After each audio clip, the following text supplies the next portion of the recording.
Aqui na Europa nós vemos bastante também sobre isso, portanto eu acho que é um tema muito atual e vamos começar conversando um pouquinho sobre ele, né? Andréia, eu queria primeiro que você nos explicasse exatamente o que significa treinamento auditivo neurocognitivo. Primeiro, assim, eu quero agradecer o convite. Eu fiquei honrada quando você me mandou a mensagem. Fiquei muito feliz. Eu falei, olha, claro, super top, o dia que você puder, o horário que você puder. Você realmente é uma pessoa que eu gosto muito e faz tempo que a gente não se vê. Na verdade, eu te vejo através das redes sociais, mas assim, presencialmente faz bastante tempo. Não sei quando você vai vir ao Brasil. Mas assim, foi uma honra participar desse projeto seu de lives. Obrigada, eu te agradeço também muito. Aliás, eu esqueci de te apresentar, né? Andréia Paz é fonoaudióloga, uma colega super querida, uma referência também na área, né, Andréia? Principalmente em reabilitação auditiva, onde a gente se encontra muito, né? Andréia é mestre, doutora, pós-doutora em fonoaudiologia, portanto estamos diante aqui também de uma baita especialista, uma profissional incrível, e eu tenho certeza que todos vão aproveitar muito, muito o conteúdo que nós vamos trazer aqui. Obrigada. E aí você falou para comentar um pouquinho o que seria o treinamento auditivo neurocognitivo. Então, o treinamento auditivo neurocognitivo, ele parte do pressuposto de que para você se comunicar de forma eficiente, para você ouvir, processar aquela informação, você precisa da junção do sistema auditivo com o sistema cognitivo. Então, não é só um treinamento onde, por exemplo, eu vou colocar o paciente dentro da cabine e vou pedir para ele fazer atividades para reabilitar esse sistema auditivo central. Não é só um processamento bottom-up que a gente chama, é também um top-down, onde junto com essas estratégias auditivas, eu utilizarei estratégias cognitivas, pensando principalmente em melhorar a performance desse paciente com relação às questões de atenção, memória, funções executivas, velocidade de processamento, enfim, onde eu tenho a junção de duas estratégias extremamente importantes para a melhora aí desse paciente, que é tanto melhorar esse substrato neural dessa via auditiva quanto as funções cognitivas. Isso mesmo, acho que isso faz todo sentido, e é interessante, eu costumo falar sobre isso com os profissionais que eu encontro, né? Como a audiologia vem crescendo ao longo dos últimos anos, né, Andréia? Eu trabalho há 25 anos nessa área e, sinceramente, cada ano que passa, eu descubro que eu sei pouco. Não sei se você também tem essa sensação. Porque realmente é um mundo que precisa ser explorado, né? Porque quando a gente fala de reabilitação auditiva, nós não estamos falando só de dar audibilidade para o paciente, né? É claro que a audibilidade é o primeiro passo, né? Sem audibilidade nada acontece. Mas não termina aí, né? E você traz esse conceito do treinamento auditivo como realmente deve ser, né? Que é a reabilitação auditiva juntamente com a sua funcionalidade, eu poderia dizer assim, né? Que não faz sentido nós termos aí habilidades auditivas sem que elas sejam úteis, sejam funcionais, tragam realmente o que nós queremos no final, que é qualidade de vida para os nossos pacientes, né? Então acho que é um pouquinho por aí, né, André? Exato, e assim, eu lembrando até dessa questão, né, do Alzheimer, né? Eu tenho pacientes que têm a perda auditiva, que utilizam o aparelho auditivo e que têm o diagnóstico do Alzheimer. E até minha secretária, ela até brinca, olha, você tinha que filmar o paciente entrando antes da reabilitação e no processo de reabilitação, porque muda completamente. E eu acredito muito nesse tipo de reabilitação, quando você junta o auditivo com o cognitivo e a gente observa a mudança realmente comportamental do paciente, quando a gente... Na verdade, assim, só o aparelho auditivo estando bem adaptado, né, Mônica, a gente sabe o quanto que já vai favorecer as funções cognitivas. Porém, existem muitos pacientes que eles têm uma dificuldade cognitiva tão importante que, por mais que o aparelho auditivo esteja bem ajustado, esteja bem adaptado, ele não vai ter todo o benefício que aquele produto, que aquele aparelho auditivo poderia fornecer. E aí entra o treinamento auditivo neurocognitivo. Mônica, deixa eu só te fazer uma pergunta. Estou me mandando mensagem aqui perguntando da live. Ela não está aparecendo. Está aparecendo, né? Tem 37 pessoas aqui nesse momento. Está aparecendo. Tá. Não estão localizando. Tá pipocando aqui umas mensagens que não estão conseguindo localizar a live. Mas ela está acontecendo. Então vamos lá. Vamos. Bom, André, você falou sobre a mudança comportamental, né? Eu acho que esse é um ponto também interessante. Quando nós falamos de reabilitação auditiva, ainda mais nos dias de hoje, onde temos aí tantas mudanças acontecendo em relação ao conceito até de dispositivos eletrônicos, né? Você consegue perceber o quanto a família valoriza o atendimento audiológico, a prestação do serviço audiológico dentro desse contexto? Porque isso eu acho que é muito mais fácil ser percebido quando tem essas comorbidades, né? Da família perceber o valor do serviço quando tem essas comorbidades, do que quando não tem, né? Pessoas mais jovens e que têm um processamento auditivo razoavelmente bom ainda, né? Tem uma perda leve, são pessoas mais jovens, não tem todo esse comprometimento cognitivo, por exemplo. Então, é muito evidente, né, que o valor do serviço dentro dessa perspectiva, né, dentro desse tipo de público, dentro desse paciente. Muito interessante, né, isso que você trouxe, porque assim, primeiro eu comecei também falando de pacientes com perda auditiva, mas o treinamento auditivo neurocognitivo para todos os pacientes, para todas as idades, independente de terem perda auditiva ou não, e é que a gente, né, acaba trazendo um pouco para os pacientes com perda auditiva, mas a família, mostrar para a família a importância da junção das questões cognitivas é uma das limitações do tratamento. Eu acredito hoje, dentre as dificuldades que a gente encontra aí no meio do caminho, porque o que acontece? Primeiro que quando a gente fala assim, as questões cognitivas, quando o paciente tem um Alzheimer, por exemplo, e está no nível avançado, todo mundo entende o que é. Precisa melhorar essa função cognitiva, então vamos trabalhar. O que precisa ser feito? Então vamos fazer. Mas muitas vezes o paciente ele não tem uma questão cognitiva perceptiva para o familiar, por exemplo. Então, eu acho que ele sempre foi falante, então sempre foi comunicativo e de repente ele está mais tímido, mas eu acho que é porque ele está mais tímido mesmo. Mas por que será que ele está mais tímido? Então, às vezes, a família não percebe uma questão cognitiva que já está se instalando aí, ou já se instalou no paciente. E aí a gente precisa fazer todo um processo de orientação para que eles entendam a importância. Porque grande parte, então, quando a gente vai trabalhar o treinamento auditivo, neurocognitivo, e mesmo se não fosse neurocognitivo, fosse só treinamento auditivo, o que eu percebo? Que a família, ela busca o quê? A audibilidade. Então, ela quer que o seu familiar utilize o aparelho auditivo, que ouça em todas as situações, até se você estiver distante, com a porta fechada, né? E só. E aí a gente vem explicando, trazendo pesquisas científicas, trazendo dados, falando, olha, isso não vai acontecer. No caso do seu familiar em específico, existe um componente que é a idade, por mais que as questões que seja um paciente que esteja super bem, né? Tem a questão idade, velocidade de processamento já reduz. Então, eu acho que hoje a orientação para esse familiar, para ele entender, faz parte do processo e não é fácil para todo mundo. Tem familiar que o que ele quer? Colocar o aparelho auditivo e pronto, e acha que o aparelho auditivo já vai dar conta.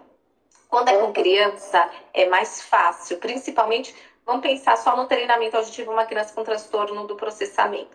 Porque quando vem para realizar o treinamento auditivo, já é uma criança que tem, por exemplo, a maior parte das vezes, dificuldades acadêmicas, dificuldades em determinadas situações, E aí a gente insere no protocolo. Então, dentro do meu protocolo, é um treinamento auditivo neurocognitivo, está tudo certo, e a família adora e super apoia. Agora, quando é adolescente, adulto e idoso, quando é o idoso, também é um trabalho muito com a família. Quando é adolescente e adulto, é um trabalho muito ali com o paciente. E também a gente encontra aí alguns percalços no meio do caminho, mas dá super certo. Legal. Teve uma pergunta aqui que eu acho que você já respondeu um pouquinho, mas eu gostava de explorá-la um pouquinho mais. Como argumentar com a família ou até mesmo com o próprio paciente, no caso de um adulto, que é ele mesmo que vai decidir fazer o tratamento ou não, sobre a importância do treinamento auditivo neurocognitivo, né?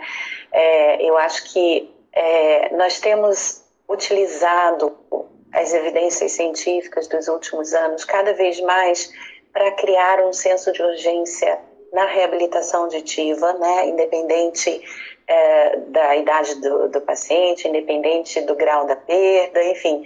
Hoje em dia, nós temos usado muito isso porque isso realmente, nós sabemos que a literatura vem trazendo essa correlação e, ao mesmo tempo, nós sabemos que as dificuldades de comunicação, as dificuldades cognitivas, elas são, não diria o final, né? Mas já até chegar a esse ponto, tanta coisa aconteceu por causa da privação auditiva, até mesmo a possibilidade de ocorrer zumbido, por exemplo, né? A reorganização cortical, o esforço auditivo associado à privação, portanto, tanta coisa acontece até a pessoa realmente ter ali as suas habilidades auditivas bastante prejudicadas, né?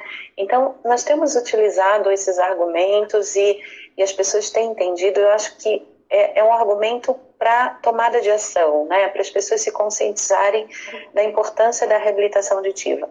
Mas no caso de oferecer um treinamento auditivo neurocognitivo, né, que foi a pergunta aqui, que tipo de argumento você utiliza, Andréia?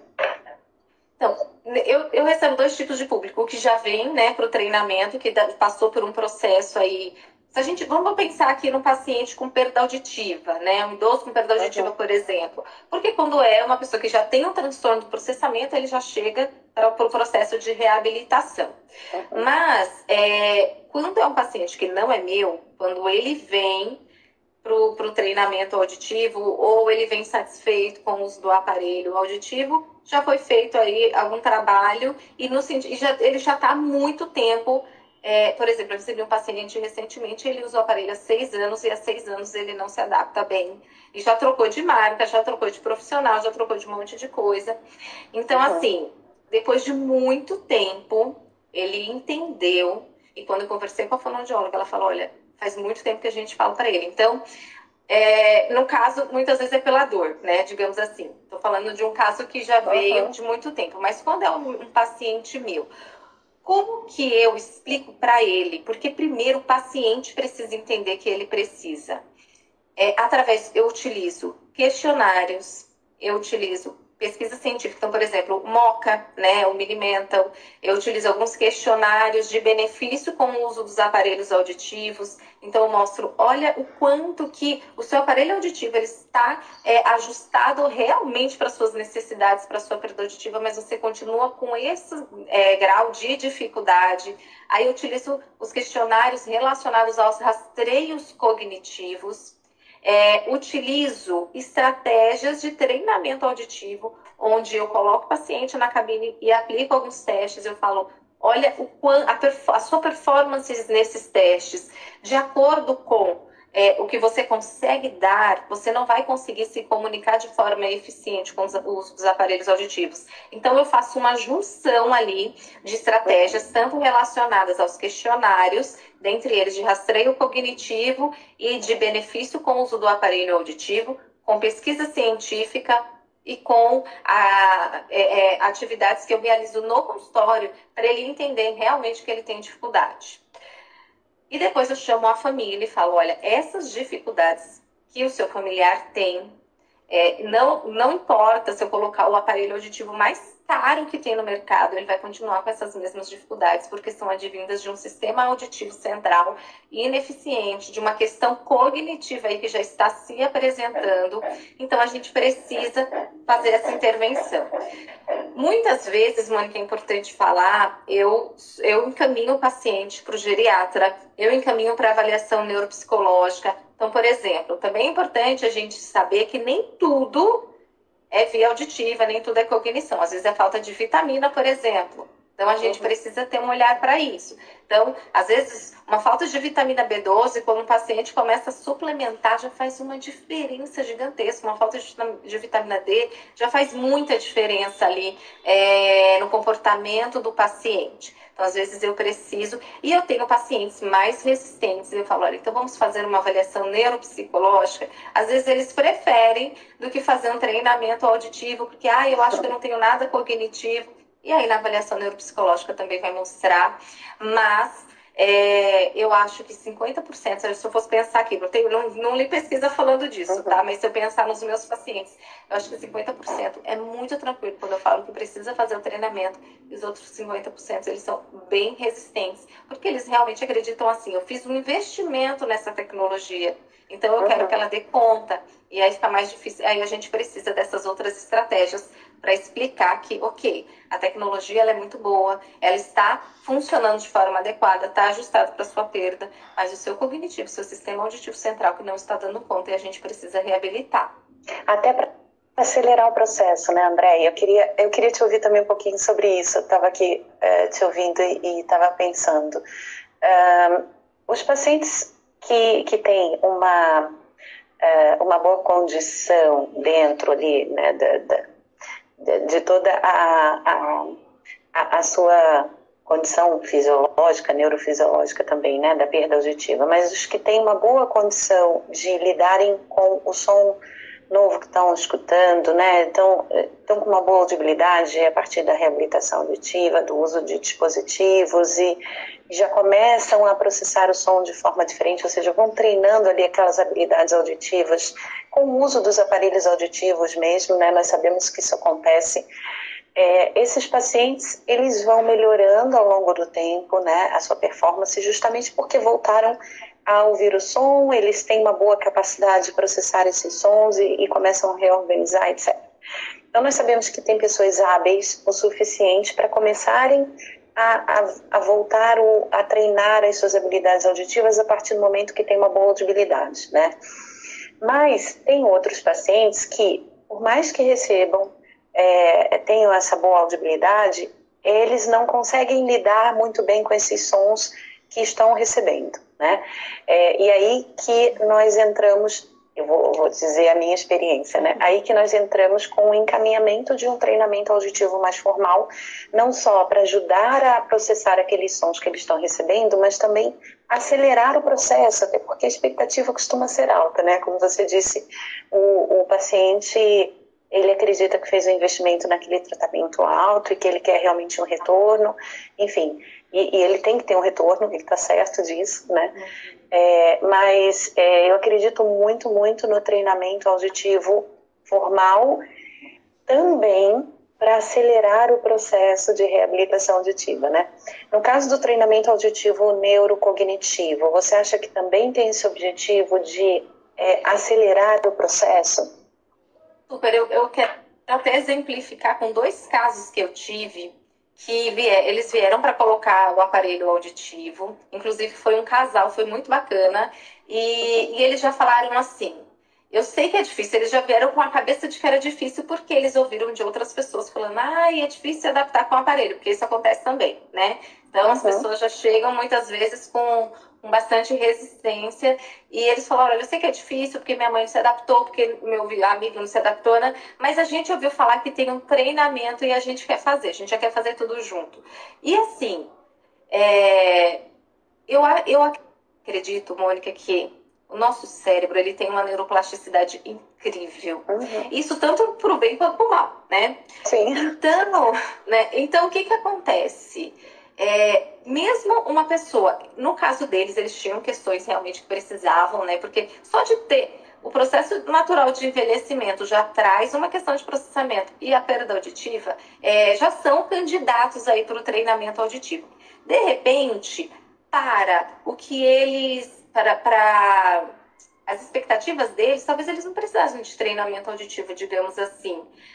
Mas eles queriam treinamento auditivo, eles queriam esse processo de reabilitação. E eu vou dizer que foi muito rápido. Foi muito rápido. Nós começamos, eu coloquei o aparelho auditivo neles, nós iniciamos o treinamento auditivo e eles, assim, eles ficaram muito bem, muito, muito bem. São, assim, são dois, um casal que sempre me encaminha o paciente, inclusive eles falam, vai nela, porque, e assim, pode ser que não seria um caso que eu indicaria num primeiro momento do treinamento auditivo, mas a gente já sabe, a literatura já mostra que o seu sistema auditivo central, por mais que... Isso, na verdade, não só com o sistema auditivo, né? Se a gente pensar em qualquer questão cognitiva de memória, de atenção, mesmo estando funcionando bem, pode melhorar, certo? Então, a minha memória é boa, mas ela pode melhorar. Então, eu posso fazer atividades para melhorar esse processo. Eu posso fazer atividades, um treino específico para melhorar a minha atenção.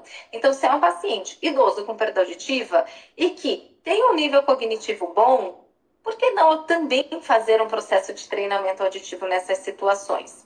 Então, só trazendo esses dois casos que já foi de imediato, né? A adaptação dos aparelhos com treinamento auditivo foram dois casos assim que realmente eles ficaram muito bem. Mas é difícil conseguir de imediato, tão rapidamente assim, porque eles sempre ficam na expectativa de que o uso dos aparelhos auditivos vai dar conta de tudo que eles precisam, né?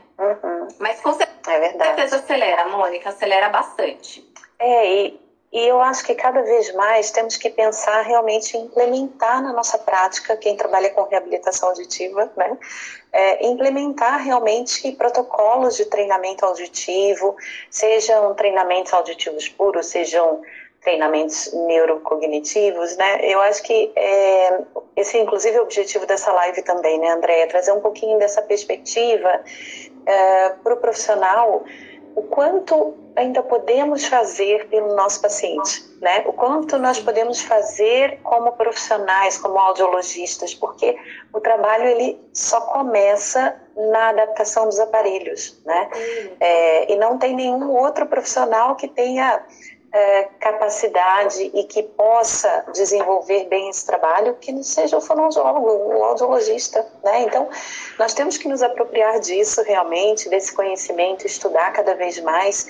E você citou a literatura, também citei os relatórios da The Lancet, né, que realmente para mim foram divisores de água, assim, desde 2017, como eu falei.